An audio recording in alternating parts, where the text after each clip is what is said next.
Sada ću pročitati pjesmu koja se bavi temom s kojom smo se susreli svi mi iz ovih krajeva koji smo ikada putovali svijetom, posebno zapadnom Europom, gdje naprosto pokušavate objasniti nekome odakle ste, a on ne kuži. To mi se desilo u Milanu jedne godine kada sam bio gost u jednoj italijanskoj obitelji i kada sam njihovoj američkoj nevjesti pokušavao objasniti odakle sam. Ona naravno onako željela da bude entuzijastična i puna potpore, ali naravno to je završilo skroz jedan drugi način koji nije bio baš puno smiješan. Cindy. Ima li kod vas muha? Znate li programirati tajmer na video rekorderu ili upaliti televizor? Nisam znao kako da je objasnim da smo već dogurali do widescreen televizora i provalili DVD playere, a o automobilima bolje da i ne govorim.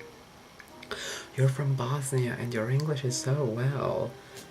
Mislila je da mi daje kompliment i suosjećajno se nasmiješila. Ne, klimnuo sam svojom glamuroznom balkanskom tintarom. I'm not from Bosnia. I'm from Herzegovina. You see, Bosnia-Herzegovina. Čak ni moja standardna uvježbana koreografija ruku koje su po zraku crtale teritorij drage mi federativno kolonizirane države nije ju uspjela objasniti odakle sam to do vraga ja.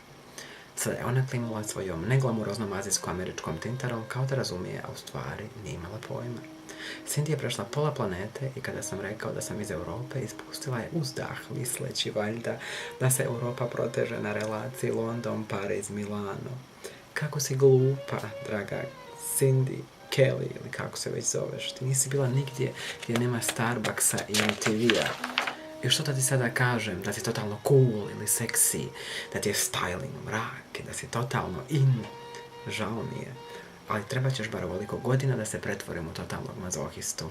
Ako se ikad više sretnemo, zovem te na jednu običnu, ali iskrenu balkansku prlju.